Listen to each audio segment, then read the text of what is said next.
তোমরা কেমন আছো? আজকে ভালো আছো তো? সবাই সুস্থ আছো তো? ভালো আছো? দেখো আজকে সোমবার, উপোস করে পুজো করেছি বাবা ভোলানাথের। মা দুর্গা, নন্দী মহারাজ, বাবা ভোলানাথ। গাছের একটা আম দিয়ে পুজো করে, একটা ফল দিয়ে পুজো করতে হয়, তাহলে বাবা খুশি হয়। ঘি মধু দিয়ে স্নান করিয়ে পুজো দিলাম। এই যে এটা তারক বাবার তারক ভোলা, মা অন্নপূর্ণা, বজরং বলি, জয় শ্রীরাম।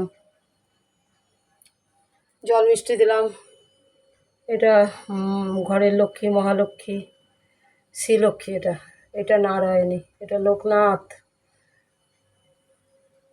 এটা রাধা গোবিন্দ। রোজকার মতনই দেখাচ্ছি। রোজকার নিত্য পুজো তো 3 বেলা করে দিতে হয়, সেখানে পারি না, 2 বেলা দিই। সকালে আর রাত্রে দিই, বুঝেছো? সকালে আর রাতে দিই, মানে দুপুরে আর রাতে দিই।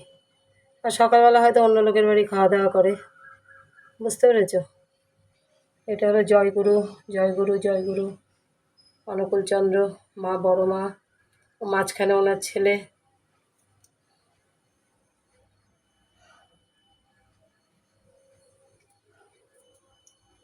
গুরুদেব।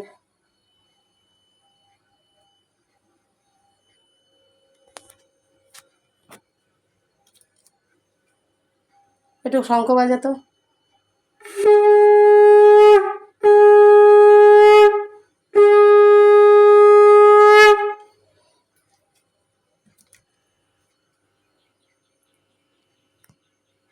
রোজকার মতন নিত্য নতুন পুজো করতে হয় প্রতিদিন। আমি যখন থাকি না, মেয়ের বাড়ি কলকাতায় যাই, তখন আমার ছেলে দেয়, ঠিক আছে? ওকে সব শিখিয়েছি। এখন ওর বিয়ে হয়নি, ও নিজে, আমি বলি যে রাধা গোবিন্দকে দিই, সেই রাধা গোবিন্দকে দিলে সবাই পেয়ে যাবে। হ্যাঁ, জলে ফলে তুলসী পাতা দিয়ে জলে দিতে হবে, ফলে দিতে হবে, তাহলেই ঠাকুর, সব ঠাকুর পেয়ে যাবে।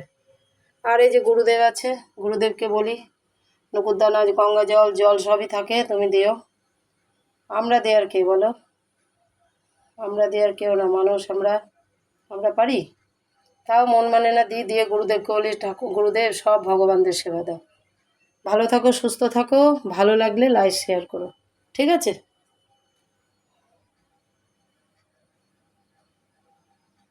আজকে 2টো ফুল ফুটেছিল নীলকণ্ঠ, তাই দিয়েছি বাবাকে।